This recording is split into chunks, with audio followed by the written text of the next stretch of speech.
Un millionnaire dans le coma et une fille sous la garde d'une inconnue. Il se réveille. Mais tout autour de lui est trop différent. Paralysé, il fait face au mystère de la femme salvatrice. Qui est-elle? Et pourquoi s'est-elle occupée de ce qu'il aimait le plus? Si cette histoire vous a intéressé, n'oubliez pas de vous abonner à notre chaîne et dites-nous de quelle ville vous nous regardez. Nous continuons. Le bruit constant et rythmé des équipements hospitaliers remplissait la chambre, tandis que Pierre Dubois ouvrait les yeux pour la première fois depuis des mois. La lumière fluorescente l'aveugla momentanément, le faisant cligner des yeux plusieurs fois jusqu'à ce que ses pupilles s'adaptent. Sa gorge était sèche, et une confusion de pensées envahissait son esprit, alors qu'il essayait de comprendre où il était et pourquoi. « Monsieur Dubois, pouvez-vous m'entendre » Une voix féminine, professionnelle et maîtrisée, parvint à ses oreilles. Une infirmière d'âge moyen s'approcha du lit, vérifiant ses signes vitaux avec une efficacité rodée. Pierre essaya de parler, mais sa voix sortit rauque et faible. « Ma fille ?»« Sophie va bien, monsieur Dubois. On prend très bien soin d'elle, » répondit l'infirmière, lui offrant un verre d'eau avec une paille. Les souvenirs commencèrent à revenir comme des flashs. Une réunion importante, la forte pluie, les phares d'un camion, puis l'obscurité. Pierre essaya de bouger, mais son corps ne répondait pas comme prévu. Une terreur glacée commença à se répandre dans sa poitrine quand il réalisa qu'il ne pouvait pas sentir ses jambes. « S'il vous plaît, restez calme, » dit l'infirmière, remarquant son agitation croissante. « Le médecin est en chemin pour vous parler. »« Combien de temps ?» Sa voix était toujours rauque, mais plus ferme. « Vous êtes resté dans le coma pendant 4 mois, » répondit-elle avec une gentillesse professionnelle. « Votre fille Sophie est venue vous rendre visite régulièrement. » 4 mois. Le poids de cette information le frappa comme un coup. Son dernier souvenir était de Sophie, sa petite de 6 ans, lui faisant signe de la fenêtre quand il était parti travailler ce matin pluvieux. Maintenant, c'était 4 mois perdus de sa vie. Le docteur Paul Martin entra dans la chambre, son visage familier apportant un mélange de soulagement et d'appréhension. Pierre le connaissait des cercles sociaux et savait qu'il était l'un des meilleurs neurologues du pays. « Pierre, bienvenue parmi nous », salua le médecin, s'approchant avec un sourire contenu. « Nous allons parler de votre situation actuelle. » Dans les minutes qui suivirent, le médecin expliqua avec prudence professionnelle ce qui s'était passé. L'accident avait causé une grave lésion à la colonne vertébrale, entraînant une paraplégie. Pierre écoutait chaque mot comme s'il était dans un cauchemar, son esprit d'entrepreneur calculant déjà toutes les implications de cette nouvelle réalité. « Je veux voir ma fille », exigea-t-il, interrompant les explications médicales. « Maintenant. » Le docteur Martin échangea un regard significatif avec l'infirmière avant de répondre « Sophie est avec Hélène en ce moment. Elle devrait arriver bientôt pour la visite de l'après-midi. »« Hélène? Qui est Hélène ?» demanda Pierre, sa voix chargée de confusion et d'une pointe d'irritation. Il ne connaissait aucune Hélène qui pourrait s'occuper de sa fille. « Hélène Olivier est une bénévole de l'hôpital, » expliqua le médecin. « Elle a été cruciale pour Sophie pendant votre convalescence. » Pierre sentit son estomac se nouer. Une inconnue s'occupant de sa fille? Où était Thérèse, sa sœur, qui aurait dû prendre la garde de Sophie? 1000 questions se formaient dans son esprit, mais avant qu'il ne puisse les exprimer, il entendit un rire d'enfant familier venant du couloir. La porte de la chambre s'ouvrit, et Sophie entra en courant, suivie par une jeune femme à l'apparence simple mais élégante. Le sourire de sa fille, quelque chose qu'il voyait rarement avant l'accident, illumina la pièce. Cependant, elle s'arrêta brusquement en le voyant éveillé, son expression changeant pour un mélange de joie et d'hésitation. « Papa ?» Sa petite voix trembla légèrement. Pierre tendit les bras, ignorant la douleur que le mouvement provoqua. « Sophie, ma princesse. » La fillette regarda en arrière comme si elle cherchait la permission, et la femme qui devait être Hélène acquiesça doucement. Ce n'est qu'alors que Sophie s'approcha du lit. C'est pas prudent, mais décidé. Hélène resta à la porte, observant la scène avec une expression sereine qui irrita profondément Pierre. Qui était-elle pour avoir une telle influence sur sa fille? Mais avant qu'il ne puisse exprimer son indignation, Sophie atteignit son lit et pour la première fois depuis des années, l'enlaça spontanément. « Je savais que tu allais te réveiller, papa », chuchota-t-elle contre sa poitrine. « Hélène a dit que tu étais fort et que tu allais revenir pour moi. » Les mots de Sophie le frappèrent avec force, révélant une vérité à laquelle il n'était pas préparé. Pendant son absence, sa fille avait trouvé l'affection et la sécurité que lui, dans sa quête incessante de succès, n'avait jamais su lui offrir. Dans les jours qui suivirent son réveil, Pierre observait avec une inquiétude croissante la dynamique entre sa fille et Hélène. De son lit d'hôpital, il essayait de réconcilier l'image de la Sophie qu'il connaissait, une fille timide et réservée, avec cette nouvelle version qui souriait ouvertement et conversait avec aisance. Et puis on a planté des tournesols sur le balcon, racontait Sophie avec enthousiasme lors d'une visite, assise au bord du lit de son père. Hélène a dit qu'il cherche toujours le soleil, comme nous on doit chercher les bonnes choses dans la vie. Pierre lança un regard critique à Hélène, qui rangeait discrètement quelques livres pour enfants sur une petite étagère de la chambre. Elle portait des vêtements simples, mais propres et bien entretenus.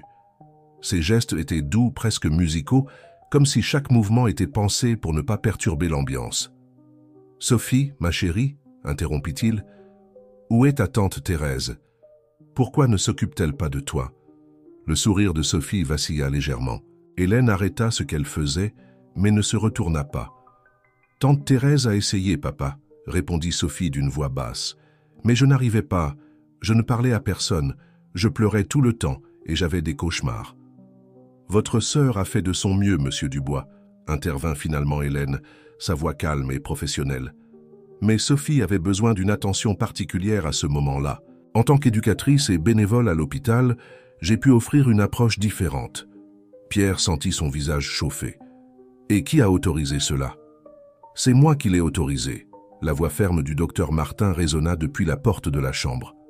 Le médecin entra, portant un bloc-notes. C'était une décision prise conjointement avec l'équipe de psychologie de l'hôpital et votre sœur, Pierre. Sophie était en état de traumatisme sévère après l'accident. Hélène a été la seule personne avec qui elle a établi un lien. Sophie serra la main de son père. « Hélène m'a aidé à ne plus avoir autant peur, papa. Elle m'a appris à faire des origamis quand j'étais anxieuse. » La fillette sortit de sa poche une petite grue en papier coloré. « Regarde, j'en ai fait une pour toi. » Pierre tint le délicat oiseau de papier, sentant sa gorge se serrer. Combien de fois avait-il rejeté les dessins de Sophie, disant être trop occupé par le travail? Maintenant, paralysé dans un lit d'hôpital, il était forcé de s'arrêter et de prêter attention. « Monsieur Dubois » Hélène s'approcha prudemment. « Je sais que ça doit être difficile pour vous d'accepter ma présence dans la vie de Sophie, mais je vous promets que ma seule intention a toujours été de l'aider à faire face au traumatisme de l'accident. »« Et où habitez-vous » demanda Pierre, essayant de garder sa voix contrôlée. « Dans mon appartement » répondit honnêtement Hélène. « Il est petit, mais nous avons transformé le bureau en une chambre confortable pour Sophie. Elle a ses livres, ses jouets. »« Papa, il fallait voir » interrompit Sophie excitée. Hélène a peint les murs en jaune clair comme le soleil. Et il y a une grande fenêtre d'où on peut voir les étoiles la nuit. Quand j'ai un cauchemar, on compte les étoiles jusqu'à ce que je me rendorme. Pierre ferma les yeux un moment, sentant le poids de ses choix passés. Pendant qu'il construisait son empire d'entreprise, sa fille trouvait du réconfort dans les bras d'une étrangère, dans un appartement simple, en comptant les étoiles. « Sophie, ma chérie » appela doucement Hélène. « C'est l'heure de ton cours de piano. Que dirais-tu d'y aller maintenant et de revenir plus tard pour raconter à ton père comment ça s'est passé ?» La fillette hésita, regardant entre Hélène et son père. Pierre réalisa qu'elle attendait son approbation, quelque chose qu'elle n'avait jamais fait auparavant. « Tu peux y aller, princesse, » dit-il, se surprenant lui-même par la douceur de sa voix. « Mais promets-moi de revenir après. » Le sourire de Sophie illumina à nouveau la pièce. Elle embrassa le visage de son père et courut prendre son sac à dos avec Hélène. Avant de sortir, elle s'arrêta à la porte et fit un signe de la main. « Je vais jouer un morceau spécial pour toi aujourd'hui, papa. » Quand il se retrouva seul, Pierre tint à nouveau la grue en papier, étudiant ses plis parfaits. Le docteur Martin, qui était resté silencieux, s'approcha du lit. « C'est une bonne personne, Pierre, » commenta le médecin. « Et plus important encore, elle a ramené votre fille. » Pierre ne répondit pas immédiatement. Ses yeux étaient à nouveau fixés sur la porte par laquelle Sophie était sortie, si différente de la fillette effrayée dont il se souvenait. Finalement, il murmura « Combien de temps avant que je puisse la ramener à la maison ?»« Cela dépend de votre récupération et de votre adaptation, » répondit le médecin. « Mais Pierre, vous devez comprendre une chose. La maison que Sophie connaissait n'existe plus, ni la Sophie que vous connaissiez. Parfois, nous devons tout perdre pour trouver ce qui compte vraiment. Hélène rangeait distraitement les papiers sur son bureau dans l'espace des bénévoles de l'hôpital, se remémorant le jour où elle avait rencontré Sophie. La fillette était recroquevillée dans un coin de la salle de jeu, refusant d'interagir avec qui que ce soit. Thérèse, sa tante, était visiblement épuisée après une nouvelle tentative infructueuse de faire manger sa nièce. « Je ne sais plus quoi faire », avait confié Thérèse ce jour-là. « Elle ne parle pas, mange à peine, fait des cauchemars terribles. J'ai une maison à gérer, des engagements sociaux. Je ne peux pas consacrer tout mon temps à ça. » Hélène observait la fillette par-dessus son livre d'histoire pour enfants. Quelque chose dans le regard perdu de Sophie l'avait profondément touchée. Après le départ de Thérèse, Hélène s'était simplement assise par terre, à une distance respectueuse de la fillette, et avait commencé à faire des pliages en papier, narrant d'une voix douce l'histoire de chaque animal qu'elle créait. Dans le présent, Hélène sourit en se rappelant comment, après presque une heure, Sophie s'était approchée silencieusement pour mieux voir le petit zoo de papier qui se formait. Ce fut le début d'une connexion qui transformerait la vie des deux. « Hélène ?» La voix de Thérèse la ramena au présent. La femme élégante se tenait devant elle, son visage tendu montrant une claire désapprobation. « Nous devons parler. » Hélène indiqua une chaise gardant son calme serein. « Bien sûr, Thérèse. Comment puis-je vous aider? Maintenant que mon frère est réveillé, je crois qu'il est temps de rétablir l'ordre naturel des choses, » déclara Thérèse, ajustant son sac de marque sur ses genoux. « Sophie doit rentrer à la maison, dans sa vraie famille. » « Thérèse, » répondit calmement Hélène, « je comprends votre inquiétude, mais la guérison émotionnelle de Sophie est un processus délicat. Tout changement brusque pourrait... » « Le changement brusque, c'était vous qui vous êtes infiltré dans nos vies, » interrompit Thérèse, sa voix tranchante. « Vous pensez que je n'ai pas perçu vos intentions? Une institutrice d'école publique, bénévole d'hôpital, s'occupant soudainement de la fille d'un des hommes les plus riches de la ville ?» Hélène sentit son visage chauffer, mais garda son calme. « Mes intentions ont toujours été claires, Thérèse. Je suis là uniquement pour le bien-être de Sophie. » « Le bien-être ?» Thérèse rit sans humour. « Vous l'avez emmenée vivre dans un minuscule appartement, vous lui avez appris à planter des légumes sur le balcon comme une personne ordinaire. C'est une Dubois. Elle devrait apprendre l'étiquette, suivre des cours de ballet, se préparer à son futur dans la société. » « Et quand est-ce la dernière fois que vous l'avez vraiment vue sourire avant cela ?» demanda doucement Hélène. Thérèse hésita un moment, mais se reprit rapidement. « Ça n'a pas d'importance. Pierre est de retour maintenant, et il remettra certainement les choses à leur place. » À ce moment-là, Sophie apparut en courant dans le couloir, ses yeux brillants d'excitation. « Hélène, papa a réussi à bouger les orteils aujourd'hui. Le médecin a dit que c'est un très bon signe. » Thérèse se leva brusquement, forçant un sourire. « Sophie, ma chérie, c'est bon de te voir. Je parlais justement avec Hélène de ton retour à la maison. » Le sourire de Sophie disparut instantanément, et elle s'approcha d'Hélène, tenant sa main. « Mais je veux rester avec Hélène. »« Sophie !» Hélène s'agenouilla pour être à la hauteur de la fillette. « Ta tante a raison sur une chose.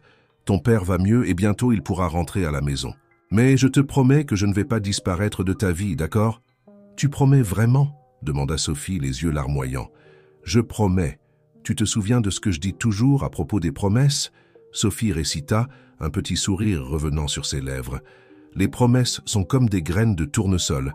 Si tu les plantes avec amour et que tu en prends bien soin, elles fleurissent toujours. » Thérèse leva les yeux au ciel, mais Hélène remarqua une ombre de quelque chose, peut-être de l'envie, passer sur son visage. « Je vais voir papa maintenant, » annonça Sophie. « Tu viens avec moi, Hélène ?»« Bien sûr, ma chérie. Je dois juste finir une conversation avec ta tante. » Après le départ de Sophie, Thérèse s'approcha d'Hélène, sa voix basse et menaçante. « Ne vous faites pas d'illusions. Pierre Dubois est peut-être temporairement vulnérable, mais c'est un homme intelligent et il percevra vos véritables intentions. » Hélène se leva, regardant Thérèse dans les yeux. « Savez-vous quelle est la différence entre nous, Thérèse ? Vous voyez Sophie comme une Dubois, une héritière qui doit être façonnée. Je la vois simplement comme Sophie, une enfant qui a besoin d'amour et de compréhension. Et quant à mes intentions, » elle sourit doucement. Elles sont aussi claires que son sourire. Thérèse partit furieuse, ses talons résonnant dans le couloir. Hélène soupira, prenant le dernier origami que Sophie avait fait, un petit cœur rouge. Elle le rangea dans son tiroir avec des dizaines d'autres, chacun marquant un moment spécial de son voyage avec la fillette, un voyage qui, elle s'en rendait compte, ne faisait que commencer. Pierre fixait son reflet dans le miroir de la salle de kinésithérapie, des gouttes de sueur coulant sur son visage. Ses mains serraient fortement les barres parallèles, tandis qu'il essayait, une fois de plus, de garder l'équilibre. Marc, son kinésithérapeute, restait à ses côtés, attentif à chaque mouvement. « Encore une fois, monsieur Dubois, » encouragea Marc. « Vous progressez très bien. » Pierre serra les dents, la frustration évidente sur son visage. Avant l'accident, il dirigeait un empire commercial. Maintenant, bouger de quelques centimètres semblait être une bataille épique. Le son de rire d'enfant parvint à travers la fenêtre ouverte et il s'autorisa une pause pour observer le jardin de l'hôpital. Sophie était là-bas avec Hélène, arrosant un petit parterre de fleurs qu'elles avaient plantées ensemble. Sa fille portait un tablier coloré plein de taches de terre et souriait comme si c'était l'activité la plus importante au monde. Pierre sentit quelque chose se serrer dans sa poitrine en réalisant qu'il ne l'avait jamais vue aussi heureuse dans ses cours d'étiquette ou lors des événements sociaux où Thérèse insistait pour l'emmener. « Elle a beaucoup changé, n'est-ce pas ?» commenta Marc suivant son regard. « Hélène a un don spécial avec les enfants. »« Comment ça a commencé ?» demanda Pierre, se surprenant lui-même par la question. « Comment a-t-elle réussi à atteindre ma fille ?» Marc aida Pierre à s'asseoir dans son fauteuil roulant avant de répondre. « Ça a été progressif. Hélène a une méthode unique. Elle ne force rien, vous savez. Elle crée simplement un espace sûr et attend patiemment. Avec Sophie, ça a commencé avec des origamis, puis des histoires, puis les plantes. » Pierre se rappela combien de fois il avait réprimandé Sophie pour être trop émotive. Combien de fois il lui avait dit qu'elle devait être plus forte, plus concentrée, plus comme lui. Cette pensée le faisait maintenant se sentir honteux. « Monsieur Dubois, » continua Marc, ajustant les équipements de kinésithérapie, « puis-je faire une observation ? En tant que professionnel qui suit votre rétablissement ?» Pierre acquiesça, observant toujours sa fille par la fenêtre. « Vous faites beaucoup d'efforts pour retrouver le contrôle physique, et c'est admirable. Mais parfois, la vraie force réside dans l'apprentissage à accepter l'aide, à reconnaître que nous avons besoin des autres. »« Vous parlez comme elle, » commenta Pierre, un léger sourire ironique sur ses lèvres. « Hélène ? Eh bien, elle a raison la plupart du temps. Saviez-vous que c'est elle qui a suggéré d'amener Sophie pour aider au jardin thérapeutique ? Elle a dit que ce serait bon pour la fillette d'avoir un projet sur lequel se concentrer pendant que vous étiez absent. » Pierre observa comment Sophie expliquait avec animation quelque chose à un autre patient qui passait par le jardin, ses gestes expressifs et confiants, si différent de la fillette timide qui avait l'habitude de se cacher derrière lui lors des événements sociaux. « Vous savez ce qui est le plus ironique ?» dit Pierre, plus pour lui-même que pour Marc. « J'ai toujours pensé que je protégeais Sophie, que je la préparais au monde des affaires, à être forte, mais elle a trouvé de la force dans la gentillesse d'une étrangère qui n'a rien demandé en retour. » La porte de la salle s'ouvrit et Thérèse entra, le bruit de ses talons hauts résonnant sur le sol. « Pierre, nous devons parler des contrats de l'entreprise. Le conseil d'administration fait pression pour des décisions et... »« Pas maintenant, Thérèse, » l'interrompit Pierre, sa voix ferme. « Je suis au milieu de ma séance de kinésithérapie. »« Mais Pierre, l'entreprise... »« L'entreprise a attendu 4 mois, elle peut attendre encore un peu, » répondit-il, se repositionnant sur les barres parallèles. « De plus, j'ai d'autres priorités en ce moment. » Thérèse resta bouche bée face à la réponse. Mais avant qu'elle ne puisse protester, Sophie entra en courant dans la salle, ses petites mains tenant quelque chose. « Papa, regarde, notre première fleur est née !» Elle montra fièrement une petite marguerite. « Hélène a dit qu'on pourrait faire un vase spécial pour ta chambre. » Pierre prit la fleur avec précaution, comme si c'était le plus précieux des cadeaux. « Elle est magnifique, princesse. Et si tu me parlais un peu plus du jardin pendant que je fais mes exercices ?» Le visage de Sophie s'illumina. Elle s'assit sur un banc proche et commença à expliquer avec enthousiasme les graines, la terre et la lumière du soleil, tandis que Pierre se reconcentrait sur ses exercices. Thérèse quitta la salle sans être remarquée, sa pochette de contrat toujours fermée sous le bras. Hélène apparut discrètement à la porte, observant la scène avec un sourire serein. Ses yeux croisèrent ceux de Pierre un instant, et il réalisa qu'il souriait aussi. Pas son sourire professionnel habituel, mais quelque chose de plus authentique, de plus vrai. « Encore 5 minutes, monsieur Dubois », annonça Marc, « et ensuite nous pourrons essayer ce nouvel exercice dont nous avons discuté. » Pierre acquiesça, ses bras tremblants sous l'effort, mais son cœur plus léger qu'il ne l'avait été depuis des années. Peut-être, pensa-t-il, que réapprendre à marcher n'était pas la seule forme de progrès dont il avait besoin. Le manoir des Dubois avait été entièrement adapté pour accueillir Pierre. Des rampes remplaçaient les marches, des mains courantes avaient été installées à des endroits stratégiques, et un ascenseur reliait maintenant les 2 étages de la maison. Pourtant, en rentrant chez lui pour la première fois, après 6 mois d'hospitalisation, Pierre se sentait comme un étranger dans sa propre demeure. « J'ai fait redécorer ton bureau au rez-de-chaussée », expliquait Thérèse, conduisant le fauteuil roulant de son frère dans le couloir principal. « Comme ça, tu pourras reprendre le contrôle de l'entreprise plus facilement. Le conseil d'administration est impatient de ton retour. » Pierre observait les murs austères, les œuvres d'art coûteuses et impersonnelles, les meubles élégants qui semblaient n'avoir jamais été vraiment utilisés. Ses yeux s'arrêtèrent sur une vieille photo, lui et Sophie, lors de sa remise de diplôme de maternelle. Sur l'image, il vérifiait son téléphone pendant que sa fille souriait timidement à l'appareil photo, tenant un petit diplôme. « Où est Sophie ?» demanda-t-il, interrompant le monologue de sa sœur sur les affaires. « Hélène l'aide à ranger ses affaires dans sa chambre », répondit Thérèse avec un mécontentement évident. « Franchement, Pierre, nous devons discuter de cette situation. Ce n'est pas approprié qu'une étrangère ait autant d'influence sur... » « Thérèse, » l'interrompit Pierre, sa voix calme mais ferme. « Te souviens-tu de la dernière fois où tu as entendu Sophie rire, avant l'accident ?» La question prit Thérèse au dépourvu. « Eh bien, elle a toujours été une fille calme, tu sais. » « Non, elle n'était pas calme. Elle était triste, » corrigea Pierre, la réalisation pesant dans ses mots.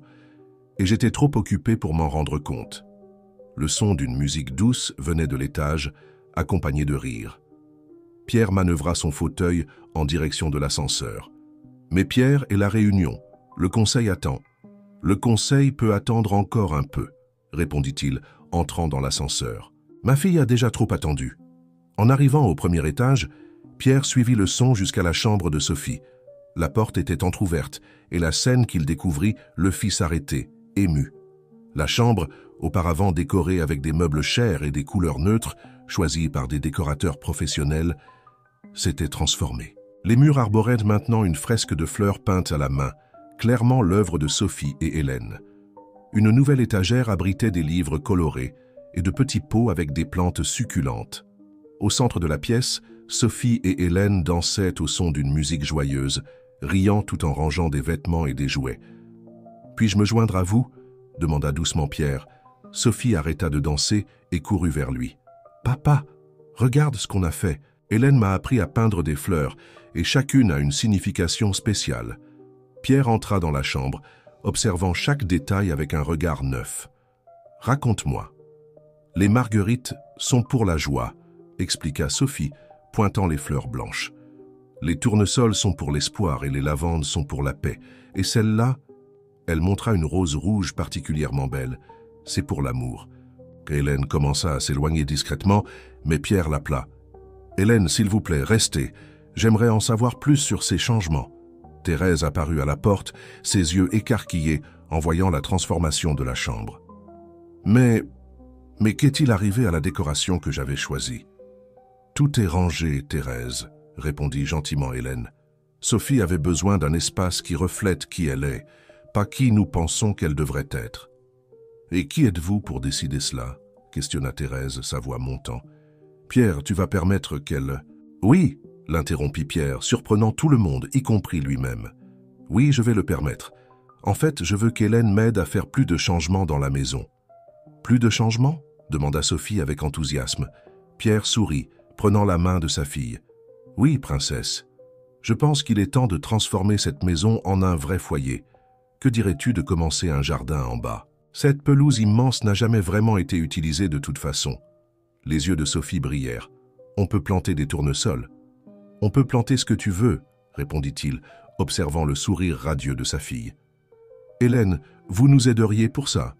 Hélène acquiesça émue. Ce serait un honneur. Thérèse sortit en tapant des pieds, marmonnant quelque chose à propos de folie temporaire et d'influence négative. Mais pour la première fois de sa vie, Pierre ne se soucia pas de l'opinion de sa sœur. Son regard croisa celui d'Hélène, et il vit en elle non pas une intruse, mais quelqu'un qui avait préservé la partie la plus précieuse de sa vie quand il n'avait pas pu le faire lui-même. « Sophie, appela-t-il, que dirais-tu de me montrer comment tu as appris à prendre soin de ces plantes ? Je pense que j'ai beaucoup à apprendre sur la croissance. » La première semaine de Pierre à la maison apporta des défis qu'aucun MBA n'aurait pu le préparer à affronter. Pour la première fois de sa vie, il se vit forcé de ralentir, d'observer, de ressentir. Les matins, autrefois remplis de réunions d'affaires, commençaient maintenant par le son du rire de Sophie, résonnant dans les couloirs tandis qu'elle aidait Hélène à préparer le petit déjeuner. « Papa, tu dois goûter ce smoothie !» s'exclama Sophie ce matin-là, apportant soigneusement un verre contenant un liquide vert.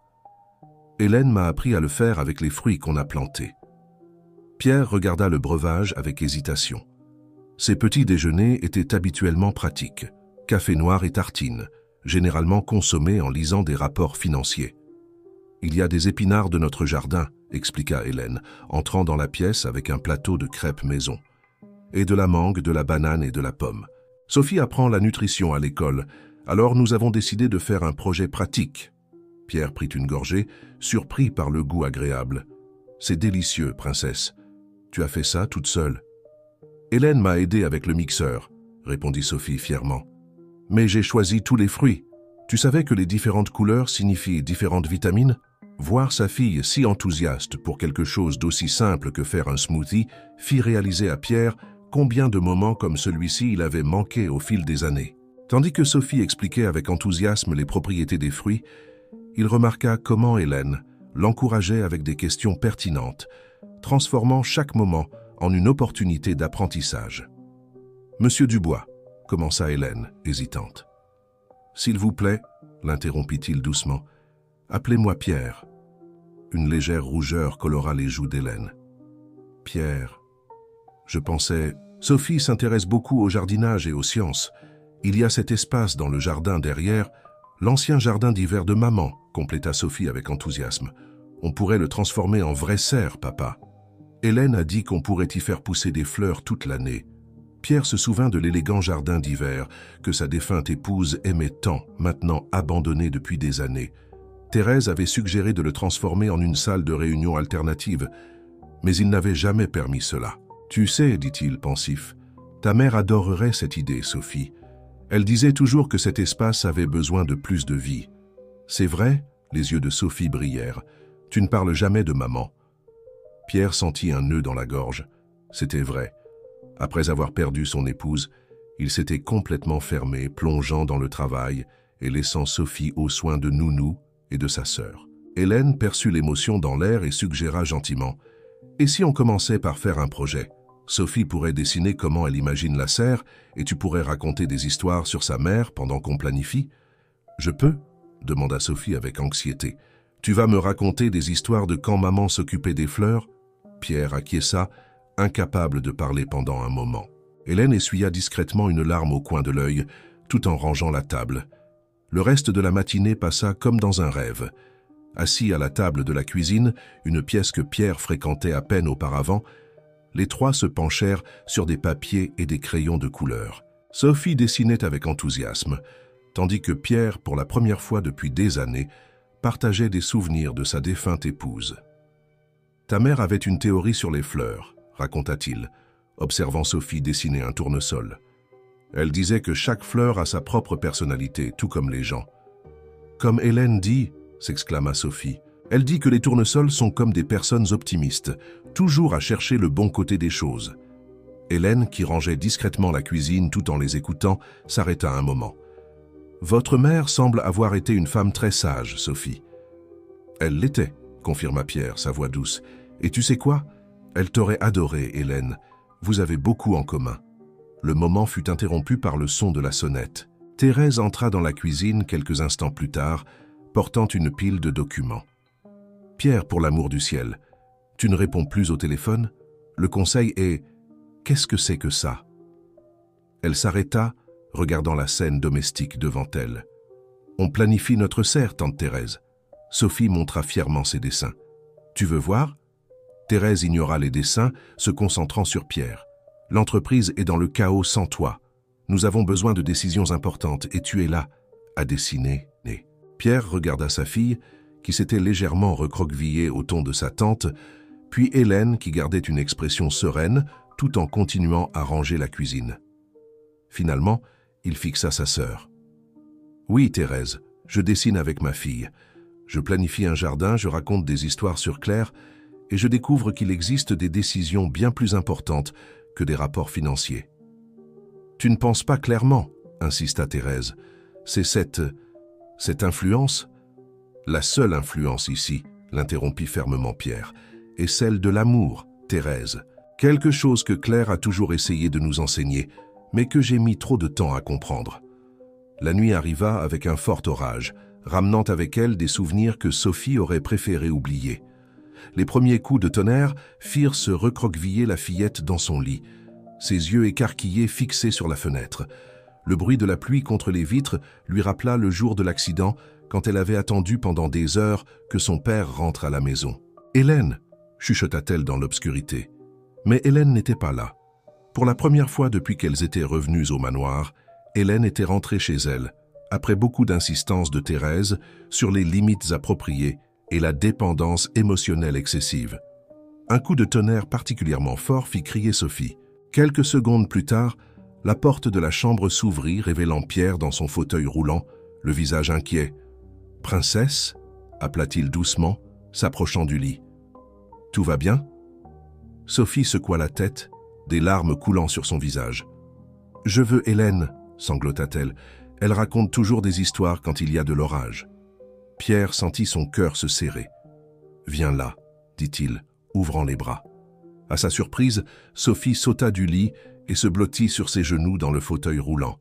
« Et si j'essayais de te raconter une histoire ?» suggéra-t-il, se souvenant de comment Hélène gardait toujours son calme dans les situations difficiles.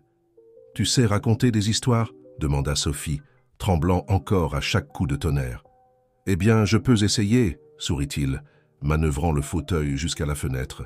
« Regarde la pluie, Sophie. Ta mère adorait les nuits comme celle-ci. »« C'est vrai ?» Sophie leva la tête, intéressée malgré sa peur. « Oui, elle disait que la pluie était comme de la musique pour les fleurs. Chaque goutte une note différente dans une symphonie de la nature. » Un nouveau coup de tonnerre fit se recroqueviller Sophie, mais Pierre continua. « Tu sais ce qu'elle faisait d'autre les soirs d'orage ? Elle allumait des bougies parfumées et faisait du chocolat chaud. Comme Hélène fait. » « Vraiment ?» Pierre sourit. « Alors que dirais-tu qu'on fasse ça ? On peut aller à la cuisine et essayer de le faire comme ta mère le faisait. » Sophie hésita un moment, mais acquiesça ensuite. Ensemble, ils descendirent par l'ascenseur jusqu'à la cuisine, où Pierre se surprit à se souvenir où Claire gardait les bougies et les ingrédients pour le chocolat chaud. « Le secret, » expliqua-t-il, essayant d'imiter le ton didactique qu'il entendait toujours Hélène utiliser, c'est d'ajouter un peu de cannelle. Ta mère a appris cette recette de sa grand-mère. Pendant qu'ils préparaient la boisson ensemble, Sophie aidant à mesurer les ingrédients, les coups de tonnerre semblaient moins effrayants. Pierre raconta plus d'histoires sur Claire, sur la façon dont elle transformait des moments simples en aventures magiques. « Papa, » demanda Sophie alors qu'ils savouraient leur chocolat, « pourquoi tu ne parlais jamais de maman avant ?» Pierre resta silencieux un moment, choisissant soigneusement ses mots. « Parfois, quand on perd quelqu'un de très spécial, le manque fait tellement mal qu'on pense que c'est plus facile de ne pas en parler. Mais Hélène m'a appris, en observant comment elle prend soin de toi, que l'amour ne doit pas être gardé. Il doit être partagé, comme les histoires que je te raconte maintenant. » Hélène dit que les souvenirs sont comme des graines, commenta Sophie, qu'il faut arroser avec affection pour qu'elles ne sèchent pas. Elle est très sage, n'est-ce pas? Pierre sourit. On peut l'appeler? Demanda Sophie. Juste pour lui dire bonne nuit? Pierre hésita. Il était tard et il pouvait entendre la voix de Thérèse dans sa tête parlant de limites et de dépendance. Mais alors, un autre coup de tonnerre résonna et il vit la peur revenir dans les yeux de sa fille. « Tu sais quoi? Je vais l'appeler. » Hélène répondit au deuxième coup, sa voix endormie mais inquiète. « Pierre, tout va bien? » « Désolé d'appeler si tard, Hélène. Sophie a un peu peur de l'orage et... »« J'arrive tout de suite, » répondit-elle immédiatement. « Non, ce n'est pas nécessaire. En fait, nous passons un moment spécial ici. Sophie voulait juste entendre votre voix. » Il y eut une pause à l'autre bout de la ligne, et quand Hélène parla à nouveau, sa voix était chargée d'émotion. « Vous faites du chocolat chaud ? » ?»« Comment le savez-vous » demanda Sophie, prenant le téléphone. « Parce que c'est ce que ta mère faisait les soirs d'orage, n'est-ce pas ?» répondit doucement Hélène. « Ton père a dû s'en souvenir. » Pierre observa sa fille discuter avec animation avec Hélène au téléphone, racontant les histoires qu'il avait partagées. Pour la première fois, il ne se sentit pas menacé par la connexion entre elles. Au contraire, il se sentit reconnaissant qu'Hélène ait préservé non seulement le sourire de Sophie, mais aussi le souvenir de Claire. Lorsque Thérèse apparut à la porte de la cuisine, encore habillée et revenant visiblement d'un engagement social, elle s'arrêta surprise en voyant la scène. Père et fille, partageant du chocolat chaud à la lumière des bougies, des rires résonnant dans la cuisine, tandis que Sophie parlait au téléphone. « Que se passe-t-il ici ?» demanda-t-elle. « Nous créons des souvenirs, Thérèse, » répondit simplement Pierre. « Tu devrais te joindre à nous. » Thérèse ouvrit la bouche pour protester, mais quelque chose dans la scène, peut-être le sourire sincère de Pierre, ou la façon dont Sophie semblait si à l'aise, la fit hésiter. Après un moment, elle s'approcha lentement. « Il reste du chocolat chaud ?» demanda-t-elle timidement. « Il y a toujours de la place pour une histoire de plus », répondit Pierre, tendant une tasse à sa sœur. Le bureau de Pierre dans le manoir était méconnaissable. Là où il n'y avait auparavant que des meubles sombres et des tableaux austères, des dessins colorés de Sophie décoraient maintenant l'un des murs. Sur la fenêtre, de petits pots de plantes succulentes apportèrent de la vie à l'environnement autrefois stérile. C'était dans cet espace transformé qu'il se préparait pour sa première visioconférence avec le conseil d'administration de l'entreprise. « Tu es sûr que tu ne veux pas que je reste ?» demanda Thérèse, arrangeant nerveusement la cravate de son frère. Depuis la nuit de l'orage, elle était différente, moins combative, bien que toujours visiblement inquiète. « J'ai besoin de faire ça seule, Thérèse, » répondit Pierre, ajustant son fauteuil roulant devant l'ordinateur. « Mais merci. » Quand l'écran s'alluma, révélant les visages sérieux des administrateurs, Pierre ressentit un calme surprenant. Il y a quelques mois, ces réunions le rendaient tendu, obsédé par le contrôle et la perfection. « Messieurs, » commença-t-il, avant de discuter des chiffres, « j'aimerais partager une nouvelle vision pour notre entreprise. » Les administrateurs se regardèrent, surpris par ce début non conventionnel. Pierre continua, sa voix ferme. « Durant ma convalescence, j'ai appris des leçons précieuses sur ce qui compte vraiment. Notre entreprise s'est toujours concentrée sur les profits et l'expansion, mais nous avons oublié quelque chose de fondamental, l'impact réel que nous pouvons avoir sur la vie des gens. » Il manœuvra son fauteuil jusqu'à la fenêtre, d'où il pouvait voir Sophie et Hélène dans le jardin, travaillant sur la nouvelle serre. Voyez cette serre en construction. Avant, c'était un espace mort. Maintenant, il prend vie. C'est ainsi que je veux que notre entreprise soit. Pierre, interrompit l'un des administrateurs les plus anciens. Nous comprenons que votre expérience récente a été transformatrice, mais nous avons des responsabilités envers les actionnaires. Exactement. Pierre sourit. Et c'est pourquoi je veux présenter un nouveau projet. Il partagea à l'écran une présentation qu'il avait préparée.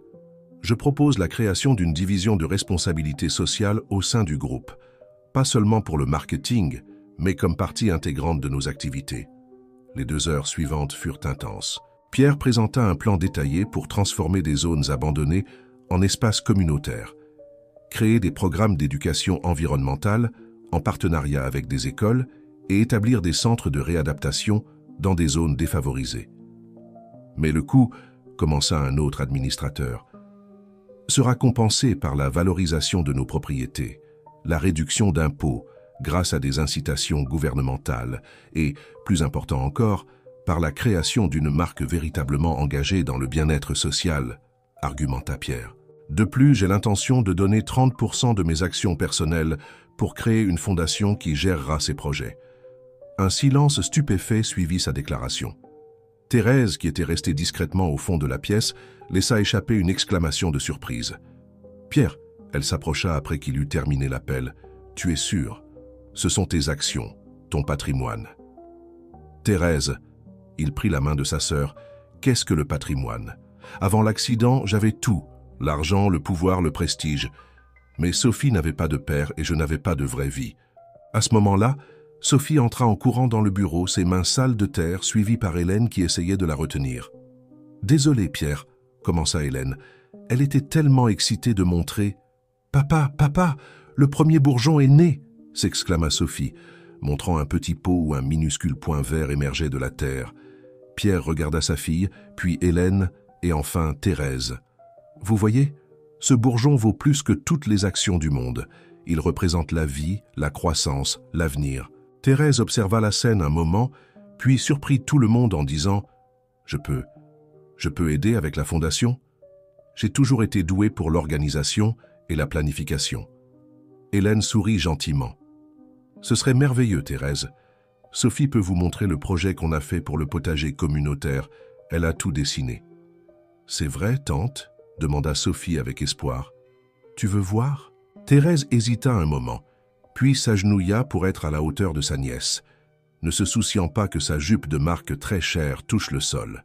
« Oui, ma chérie, raconte-moi tout à ce sujet. » Pierre observa sa sœur et sa fille penchées sur les dessins, tandis qu'Hélène rangeait discrètement son bureau. Son regard croisa celui d'Hélène, et une compréhension silencieuse passa entre eux. Parfois, les plus grandes transformations commencent par le plus petit des bourgeons. « Hélène, » appela-t-il doucement, « vous nous rejoindriez au conseil d'administration de la Fondation ? Nous avons besoin de quelqu'un qui comprenne vraiment la valeur de cultiver des rêves. » Le sourire d'Hélène illumina la pièce plus que n'importe quel rayon de soleil. « Ce serait un honneur, Pierre, mais à une condition. Laquelle ? Que vous promettiez de ne jamais oublier que les meilleurs investissements sont ceux que nous faisons dans le cœur des gens. » Le soleil se couchait à l'horizon, peignant le ciel de teintes oranges et roses, tandis qu'Hélène organisait les derniers détails de la petite fête d'anniversaire de Sophie dans le jardin. Des ballons colorés dansaient dans la brise légère, et une table simple mais élégante était décorée avec des fleurs du jardin qu'elles avaient elles-mêmes cultivées. « Je n'ai jamais vu Sophie aussi excitée par une fête d'anniversaire », commenta Thérèse, aidant à disposer les gâteaux faits maison sur la table. Ces paroles portaient une note d'admiration réticente. D'habitude, elle détestait les grandes fêtes que j'organisais. Hélène sourit gentiment, tout en ajustant un bouquet de tournesol. Parfois, la plus grande joie se trouve dans les choses les plus simples. Sophie a choisi personnellement chaque détail de cette fête, y compris la liste des invités, poursuivit Thérèse, un ton d'inquiétude dans sa voix. La moitié sont des enfants du projet social. Qu'est-ce que les gens vont penser ? Et ils vont penser que Sophie a un cœur immense, répondit Pierre, s'approchant dans son fauteuil roulant. Il avait beaucoup progressé en kinésithérapie et se déplaçait maintenant avec plus d'assurance. Et qu'elle a appris la vraie définition de l'amitié. Le son des rires d'enfants emplit l'air quand Sophie apparut en courant, portant une simple robe en coton fleuri, son propre choix, très différente des robes de fête élaborées que Thérèse avait l'habitude d'acheter. Elle portait un vieil album photo. « Hélène, regarde ce que j'ai trouvé dans le grenier !» s'exclama-t-elle avec enthousiasme. « Il y a des photos de maman !» Hélène essaya de s'éloigner discrètement, sentant que ce devrait être un moment privé pour la famille, mais Pierre la retint doucement. « Restez, s'il vous plaît. Vous faites partie de tout cela maintenant. » Tous les quatre se rassemblèrent autour de l'album, que Sophie ouvrit avec un soin révérencieux. Les photos montraient Claire, la défunte épouse de Pierre, à divers moments, s'occupant du jardin, souriant à l'appareil photo avec une Sophie bébé dans les bras, décorant la maison pour Noël. « Elle était belle », commenta doucement Hélène, observant une photo où Claire souriait au milieu d'un parterre de fleurs. « Elle l'était vraiment », répondit Pierre, la voix chargée d'émotion. « Et elle avait le même don que vous, Hélène, le don de voir la beauté dans les choses simples. » Thérèse renifla, essuyant discrètement une larme. « Je me souviens quand elle a insisté pour faire ce potager. J'ai trouvé ça absurde. J'ai dit que ce n'était pas approprié pour notre position sociale. Mais elle riait simplement et disait qu'il n'y a rien de plus noble que de cultiver la vie. « Comme toi et Hélène le faites, papa !» s'exclama Sophie, montrant une photo où sa mère apprenait à une petite Sophie à planter une graine. « Regarde, elle aimait aussi enseigner sur les plantes. » Pierre observa la photo pendant un long moment, puis regarda Hélène qui assistait à la scène avec des yeux humides. À cet instant, quelque chose changea dans son cœur. Ce n'était pas seulement de la gratitude qu'il ressentait pour elle, c'était quelque chose de plus profond, de plus significatif. « Les invités arrivent », annonça Thérèse, observant quelques enfants et leurs parents entrer par le portail du jardin. Étonnamment, elle ne semblait plus gênée par la simplicité de la fête ou par le profil des invités. La fête se déroula de manière magique. Des enfants de différentes réalités sociales jouaient ensemble, sans préjugés ni distinction. Les parents discutaient avec animation, partageant des histoires et des expériences. Thérèse, à la surprise de tous, s'impliqua activement dans les jeux, participant même à une chasse au trésor qu'Hélène avait organisée dans le jardin. Dans un moment de calme, alors que les enfants se régalaient avec le gâteau fait maison qu'Hélène et Sophie avaient préparé ensemble, Pierre la trouva seule près de la serre. « Vous savez, commença-t-il, sa voix douce, j'ai passé des années à essayer de donner à Sophie tout ce que l'argent pouvait acheter, pensant que cela compenserait l'absence de sa mère. Mais vous lui avez donné quelque chose que je n'ai jamais pu acheter. » Hélène le regarda avec curiosité. Et qu'est-ce que c'était? La capacité de voir la beauté dans la simplicité, de trouver de la joie dans les petites choses, d'aimer sans peur ni condition. Il fit une pause, rassemblant son courage. « Hélène, Mais il fut interrompu par Sophie, qui vint en courant montrer un cadeau spécial qu'elle avait reçu, un nouvel album photo, pour commencer ses propres souvenirs. Les premières photos étaient déjà là. Elle avec Hélène dans le jardin, avec Pierre dans la serre, avec Thérèse apprenant à faire des origamis. « Tu vois, papa, maintenant on peut faire notre propre album de souvenirs heureux !» s'exclama Sophie, embrassant son père. Hélène observa la scène avec un sourire ému, et quand ses yeux rencontrèrent ceux de Pierre, tous deux sûrs que ce n'était pas seulement le début d'un nouvel album photo, mais aussi le début d'une nouvelle histoire pour eux tous. La nouvelle arriva un matin d'automne. Hélène avait reçu une proposition pour coordonner un projet éducatif international. C'était l'opportunité de sa vie professionnelle. 6 mois à travailler avec des enfants défavorisés dans différents pays, mettant en œuvre des méthodologies d'enseignement innovantes. Pierre trouva l'enveloppe de la proposition sur la table de la cuisine, pendant qu'Hélène préparait le petit déjeuner avec Sophie. Son cœur s'arrêta un moment en lisant les détails. 6 mois, de l'autre côté du monde. « Papa, goûte ce pain qu'Hélène et moi avons fait !» s'exclama fièrement Sophie, ne percevant pas la tension soudaine dans l'air. « Il y a des graines de tournesol dedans !» Pierre força un sourire, mais ses yeux rencontrèrent ceux d'Hélène. Elle rougit légèrement et détourna le regard, s'occupant à ranger les assiettes. « Sophie, ma chérie !» Thérèse apparut à la porte de la cuisine, habillée de manière décontractée. Quelque chose d'impensable il y a quelques mois. Et si on allait voir si les chiots de Meg sont réveillés? Meg était la chienne que Thérèse avait étonnamment adoptée au refuge local, après une visite au projet social.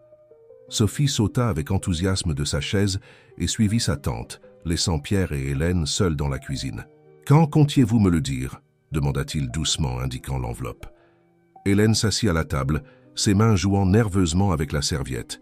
« Je suis encore en train d'assimiler la proposition. Je l'ai reçue hier soir. »« C'est une opportunité incroyable, » commenta Pierre, sa voix contrôlée. « Vous le méritez. »« Pierre » commença Hélène, mais il continua. « 6 mois passent vite. Sophie comprendra. » Elle... « Je ne vais pas accepter, » l'interrompit fermement Hélène. Pierre manœuvra son fauteuil pour être plus près d'elle. « Pourquoi pas? C'est le genre de projet dont vous avez toujours rêvé. » « Parce qu'il existe différents types de rêves, » répondit-elle, rencontrant enfin ses yeux. « Des rêves qui grandissent lentement, comme les plantes de notre jardin.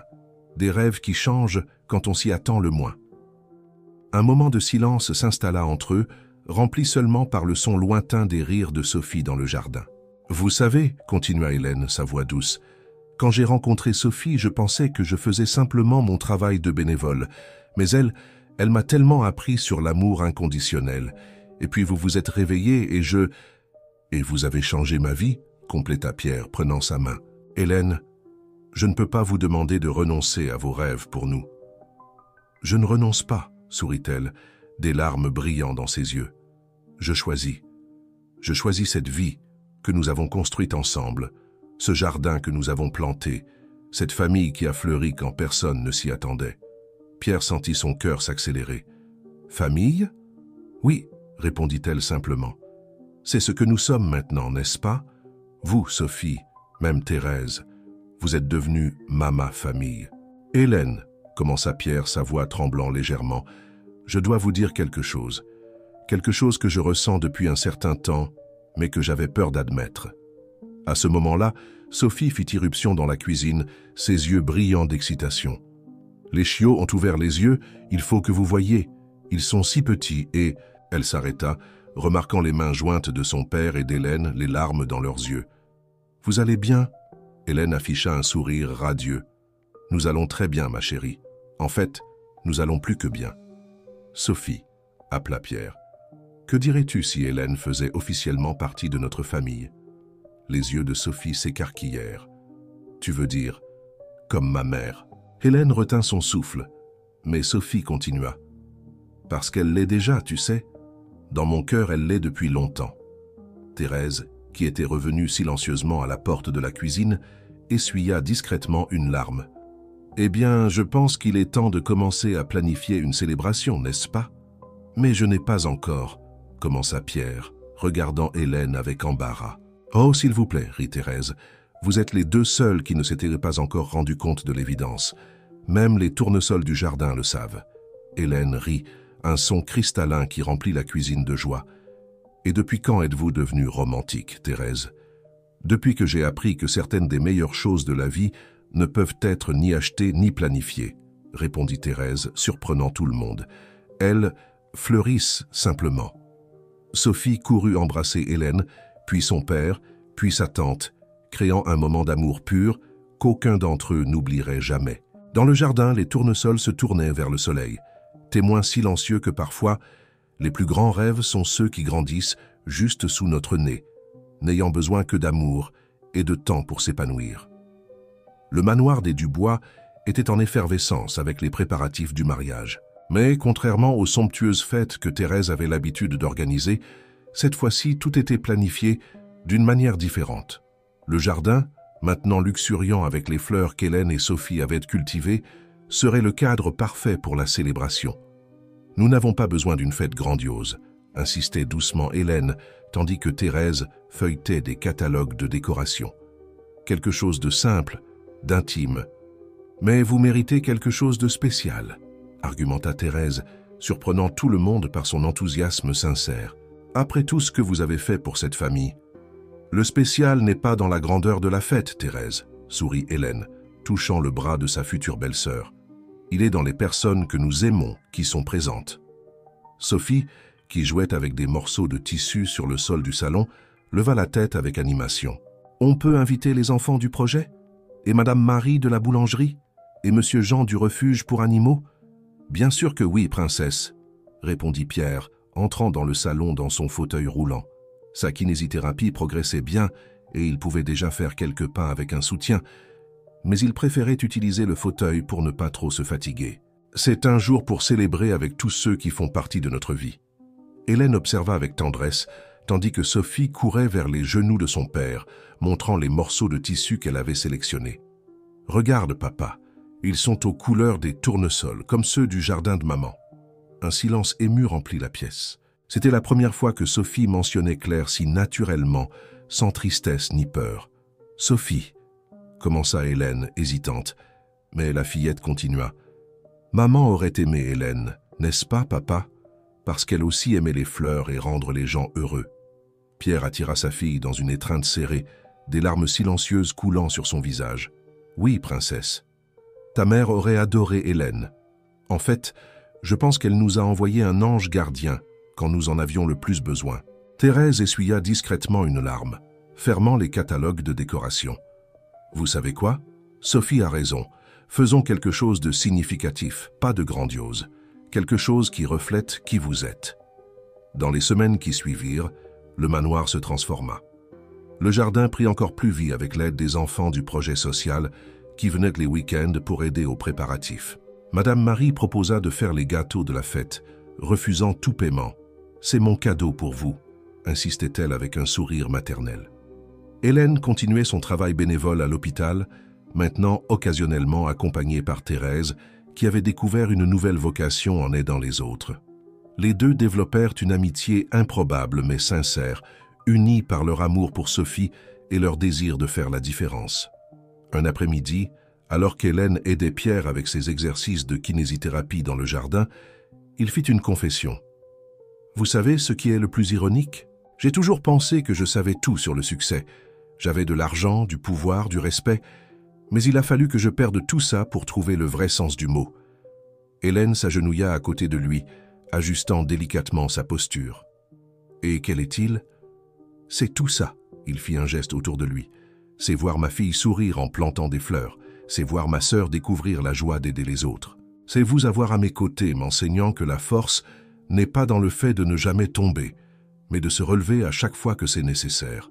Avec de l'aide, compléta-t-elle doucement. Oui, avec de l'aide. » Il sourit, réussissant à se lever avec son soutien. « Hélène, vous ne m'avez pas seulement aidé à remarcher, vous m'avez appris à vraiment vivre. » Sophie, qui observait tout de loin tout en arrosant ses plantes, sourit pour elle-même. Son cœur d'enfant, plus sage que beaucoup ne l'imaginaient, savait que certaines histoires n'ont pas besoin de grands événements pour être extraordinaires. Parfois, l'extraordinaire se trouve dans les petites transformations quotidiennes, dans l'amour qui grandit silencieusement comme les fleurs du jardin. Thérèse s'approcha d'elle, portant plus de plants de tournesol. « À quoi penses-tu, ma chérie ? » « Que parfois les meilleures familles sont comme un jardin, tante Thérèse, » répondit Sophie avec la sagesse propre aux enfants. « Peu importe d'où viennent les graines, ce qui compte, c'est combien d'amour on utilise pour les faire pousser ensemble. » Thérèse serra sa nièce dans ses bras, observant Pierre et Hélène s'entraîner au pas qu'ils feraient ensemble lors de leur cérémonie de mariage. À l'horizon, le soleil se couchait, peignant le ciel des mêmes couleurs que les tournesols qui définissaient maintenant leur vie, des couleurs d'espoir, de renouveau, d'amour. À la veille du mariage, le manoir des Dubois respirait une atmosphère différente. Le jardin était magiquement décoré avec de petites lumières qui scintillaient entre les fleurs, comme des étoiles terrestres dansant dans la brise légère. Hélène avait insisté pour passer sa dernière nuit de célibataire dans son petit appartement, pour maintenir la tradition, mais surtout pour avoir un moment de réflexion. Assise sur son modeste balcon, entourée des pots de plantes qu'elle avait cultivées au fil des années, elle feuilletait un album photo récent. Chaque page racontait l'histoire des derniers mois, Sophie apprenant à faire du pain, Pierre dans sa première tentative de jardinage, Thérèse embrassant un chiot au refuge pour animaux, des transformations capturées sur papier photographique. Le son d'un coup léger à la porte la surprit. C'était Thérèse portant une boîte ancienne et élégante. « Je peux entrer ?» demanda-t-elle, sans l'air autoritaire d'autrefois. « J'ai apporté quelque chose de spécial. » Hélène l'invita à s'asseoir, curieuse. Thérèse ouvrit la boîte avec un soin révérencieux, révélant un délicat voile de dentelle. « C'était celui de Claire, » expliqua-t-elle, la voix émue. « Pierre ne sait pas que je l'ai gardé. Après son départ, il voulait se débarrasser de tout ce qui lui rappelait elle. Mais je n'ai pas pu. Je pensais qu'un jour Sophie pourrait le vouloir. » Hélène toucha doucement le voile, émue. « Thérèse, je ne peux pas. »« Si, vous le pouvez, » l'interrompit gentiment Thérèse. Claire disait toujours que l'amour est comme un jardin. Plus on le partage, plus il grandit. Vous avez ramené son jardin à la vie, Hélène. Vous nous avez tous ramenés à la vie. Au même moment, au manoir, Pierre était dans l'ancien jardin d'hiver, maintenant transformé en une luxuriante serre. Sophie dormait paisiblement dans son fauteuil roulant, épuisée après une journée à aider aux derniers préparatifs. « Elle te ressemble tellement, Claire » murmura-t-il au portrait de sa défunte épouse qu'il gardait dans un coin spécial de la serre. « Elle a le même cœur gentil, le même amour pour la vie. » Il ajusta la couverture sur Sophie, se rappelant à quel point sa vie avait changé. « Tu as toujours essayé de me montrer ce qui était vraiment important, mais j'étais trop occupé à construire des empires pour m'en rendre compte.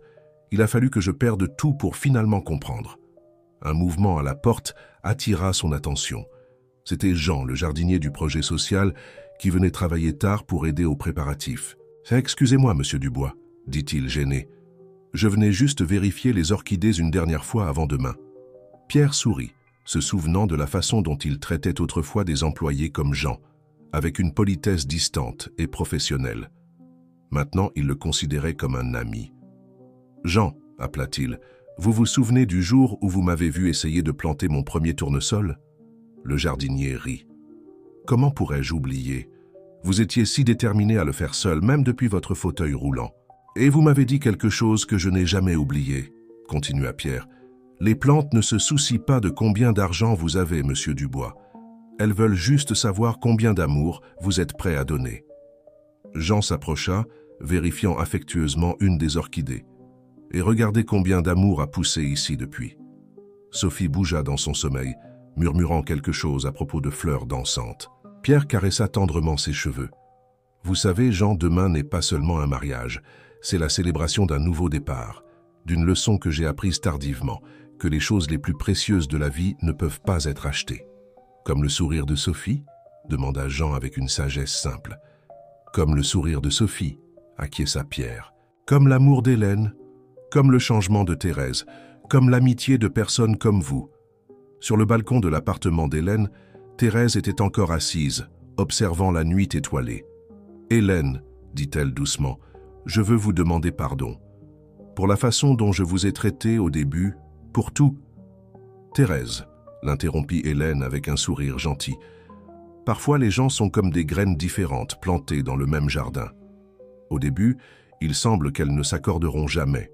Mais avec du temps, du soleil et de l'amour en suffisance, elles grandissent ensemble et créent quelque chose de beau, compléta Thérèse, surprenant Hélène par une étreinte spontanée. Cette nuit-là, sous le même ciel étoilé, 4 cœurs battaient à l'unisson, même séparés par la distance. Hélène dans son appartement simple rêvant du lendemain. Thérèse conduisant vers la maison, le cœur léger avec la paix du pardon. Pierre dans la serre, remerciant silencieusement la vie pour ses secondes chances.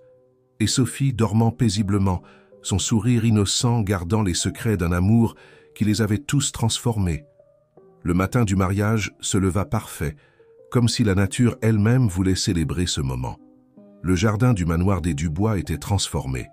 Des arches de fleurs sauvages marquèrent le chemin jusqu'à l'hôtel improvisé et des centaines de tournesols créaient un décor magique sous la lumière dorée du soleil.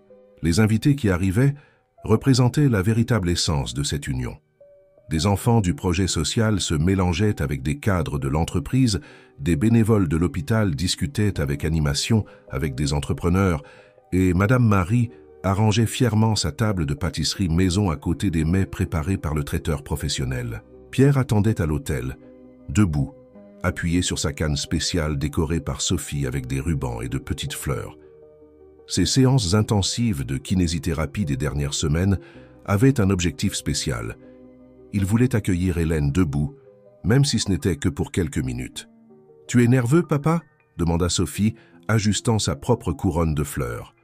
En tant que demoiselle d'honneur, elle portait une simple robe en coton, décorée de petits tournesols brodés à la main par Hélène. « Un peu princesse, » admit-il en souriant, « mais c'est une bonne nervosité. » Thérèse s'approcha d'eux, les yeux déjà humides. Elle avait surpris tout le monde en choisissant une robe simple et élégante, très différente des tenues extravagantes qu'elle portait habituellement lors des événements sociaux. « Hélène est presque prête, » annonça-t-elle, la voix chargée d'émotion. « Pierre, il faut que tu vois, elle est... » Mais ses paroles furent interrompues par les premiers accords de la musique. Ce n'était pas la traditionnelle marche nuptiale, mais une mélodie douce jouée par les enfants du projet social, qui avaient répété pendant des semaines pour ce moment. Le brouhaha des invités cessa lorsqu'Hélène apparut au début du chemin de fleurs.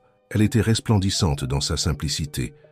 Une robe fluide en dentelle, le voile de Claire délicatement ajusté sur ses cheveux naturellement ondulés, et dans ses mains, un bouquet de tournesols et de fleurs des champs cueillis ce matin-là, dans le jardin même. Tandis qu'elle avançait dans le jardin, Hélène souriait à chaque visage familier. À Madame Marie, qui lui avait appris des recettes maison, à Jean, qui avait partagé des secrets de jardinage, aux enfants du projet, qui agitaient joyeusement la main, aux patients de l'hôpital qui s'étaient rétablis et célébraient maintenant avec elle. Lorsque ses yeux rencontrèrent ceux de Pierre, le temps sembla s'arrêter. Il était debout, réalisant ce que beaucoup disaient impossible, ses yeux brillants de larmes contenues. Sophie, à ses côtés, sautillait presque de joie.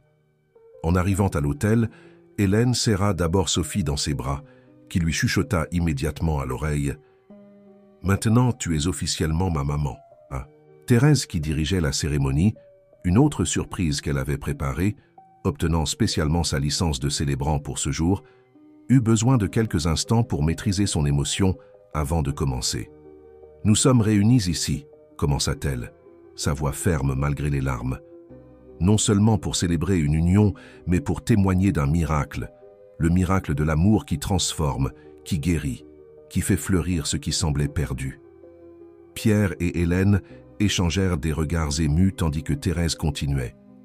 Comme les tournesols qui nous entourent, cet amour est né du sol le plus improbable, a grandi contre toute attente, et se tourne maintenant vers la lumière, nous rappelant que la beauté peut surgir dans les endroits les plus inattendus. Sophie, qui ne pouvait contenir sa joie, interrompit spontanément. Et comme les tournesols, plus on donne d'amour, plus il grandit. Une vague de rires émus parcourut le jardin. Thérèse sourit à sa nièce avant de poursuivre. Sophie a raison. Ce jardin est témoin de la façon dont l'amour peut transformer non seulement 2 personnes, mais toute une communauté. Lorsque vint le moment des vœux, Pierre surprit tout le monde en lâchant sa canne, se tenant debout uniquement par la force de sa détermination. « Hélène, commença-t-il, sa voix tremblant d'émotion, vous m'avez appris que la richesse ne se mesure pas aux chiffres d'un compte en banque, mais au sourire que nous provoquons, aux vies que nous touchons, à l'amour que nous partageons. Vous n'avez pas seulement sauvé ma fille, vous nous avez sauvés. Vous m'avez appris à être père, vous m'avez appris à être humain à nouveau. » Hélène, des larmes coulant librement sur son visage, répondit « Pierre, quand nous nous sommes rencontrés, je n'étais qu'une bénévole essayant d'aider une enfant effrayée. Je n'imaginais pas que j'étais sur le point de découvrir que la famille ne se définit pas par les liens du sang, mais par les liens de l'amour.